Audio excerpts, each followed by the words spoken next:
nggak mau sidang bulan depan. Sidak siapa anak ibu? Selamat malam Ibu Lita, terima kasih atas waktunya. Saya perwakilan Nur Fadila dari Universitas Dian Nusantara meneliti judul skripsi dengan judulnya Strategi Komunikasi Akun Eksekutif dalam Meningkatkan Loyalitas Klien di Bank Indonesia di PT Citinian Indah Murni.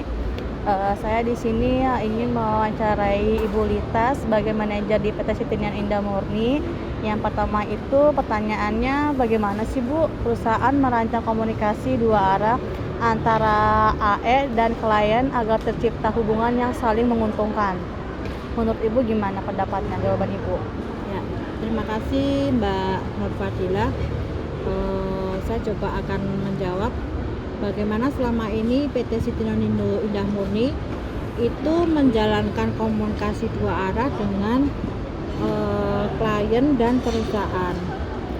Jadi kita itu menjaga hubungan baik itu yang dimana kami kan bergerak dalam bidang jasa.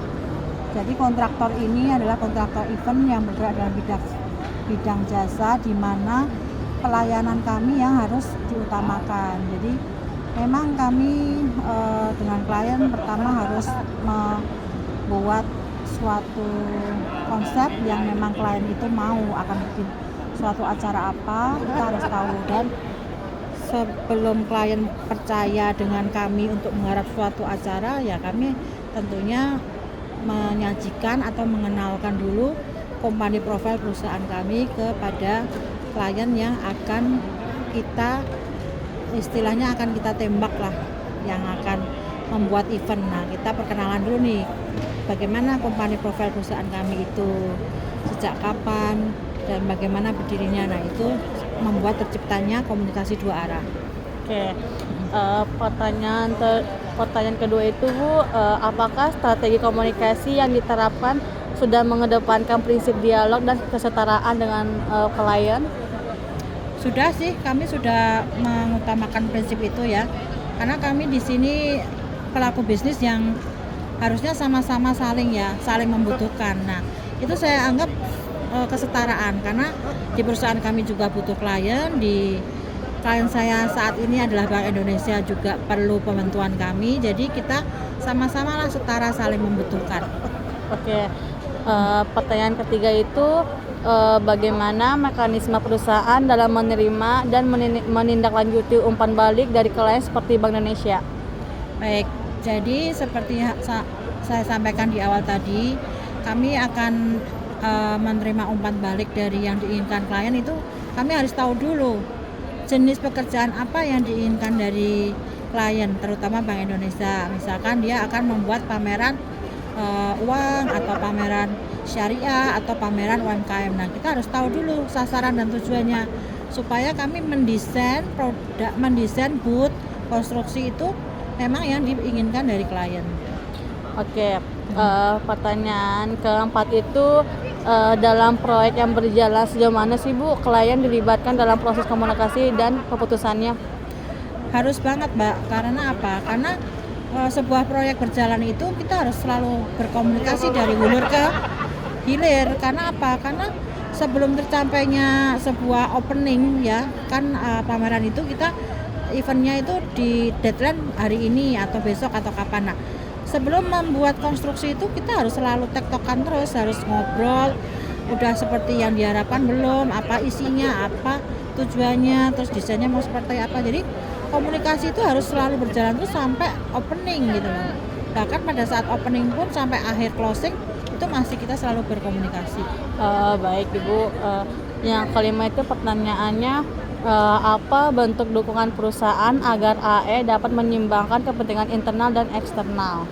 Baik, jadi kalau di perusahaan kami di PT Citinian Indo ini sangat mendukung kami sebagai AE ya. Jadi misalnya nih di segi internal kami untuk menyupport pekerjaan kami diberikan fasilitas untuk transportasi meeting, pulsa, komputer, laptop, juga desainer yang membantu kami. Selain itu desainer itu kan sebuah hal yang penting, karena apa? Desainer itu mewakili kami untuk menjual desain yang harus kami propose ke klien, seperti itu. Oke, Pertanyaan keenam itu, apakah perusahaan menyediakan pelatihan komunikasi dua arah untuk AE? Kalau jika iya, bagaimana pelaksanaannya, Bu? Ya, jadi di perusahaan ada pelatihan untuk AE supaya berlatih berkomunikasi dengan klien. Karena apa? Karena berkomunikasi dengan klien itu sangat penting. Setiap tutur kata bicara kita ke klien itu harus sesuai dengan etika yang berlaku, norma-norma yang selama ini ada. Karena kita membawa nama baik perusahaan, selain itu juga membawa nama baik diri kita sendiri, dan nantinya menciptakan hubungan relationship yang baik. Jadi kami ada pelatihan setiap 1 tahun itu ada 4 kali tiap trimester. Oke. Pertanyaan ketujuh itu, bagaimana sih, Bu, proses evaluasi terhadap komunikasi AE dalam mempertahankan loyalitas kalian dilakukan? Jadi tiap sekali proyek selesai itu kami ada sebuah angket yang kita kirim ke klien, apakah mereka puas dengan pelayanan dari AE kami atau dengan produksi kami, apakah ada komplain, apakah ada masalah. Nah, apabila ada, kami akan tegur AE supaya dia menyadari apa kesalahannya sehingga memperbaiki supaya next kedepannya tidak terjadi hal seperti itu. Oke. Yang ke-8 itu, bagaimana peran komunikasi berbasis kepercayaan dalam menjaga hubungan jangka panjang dengan klien? Baik, jadi kami sangat menjaga sekali karena kami perusahaan yang bergerak di bidang jasa. Jadi perusahaan yang bergerak di bidang jasa memang seringkali kita nggak menutup kemungkinan ada masalah, hal-hal yang mengecewakan klien. Tapi dengan komunikasi yang baik terhadap klien dan meminta maaf, serta kita akan berjanji akan mengkoreksi atau mungkin pada saat pembangunan kita betulkan. Jadi dengan respon yang cepat dan komunikasi yang cepat juga apa mau dari klien. Nah, itu yang membuat banyak klien dari saya itu akhirnya kita tercipta chemistry nih. Nah, chemistry itu penting, chemistry. Jadi udah kayak teman biasa, udah kayak sahabat. Nah, itu yang membuat mereka loyal kepada kami gitu. Oke. Pertanyaan ke-9. Apakah ada tantangan dalam mengimplementasikan komunikasi dua arah semester di perusahaan?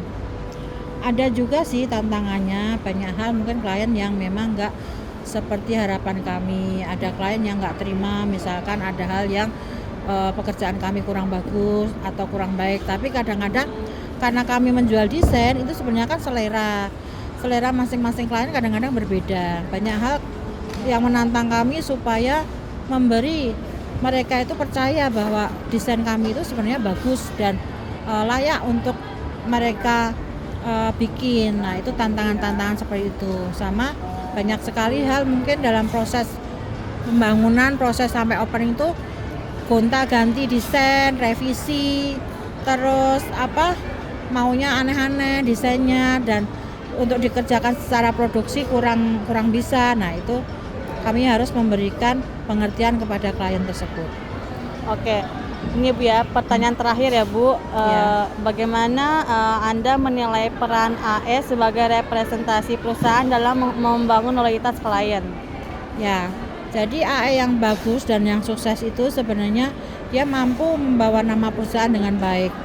Di mana attitude itu yang berperan penting di perusahaan kami menurut kami. Misalkan dia bisa jualan bagus, tapi attitude-nya kurang baik, lambat laun juga pasti akan ditinggalkan oleh klien. Jadi sebenarnya intinya dari perusahaan jasa itu adalah attitude dari masing-masing klien. Masing-masing AE, maaf sorry. Gitu. Merdeka. Maksudnya baik, Ibu Lita, terima kasih sudah memberikan waktu kepada saya, meluangkan waktunya untuk saya wawancarai. Semoga Ibu Lita sehat selalu, tambah rezeki, murah rezeki, dan sukses, dan mudah-mudahan makin jaya karirnya. Amin. Assalamualaikum warahmatullahi wabarakatuh. Waalaikumsalam warahmatullahi wabarakatuh.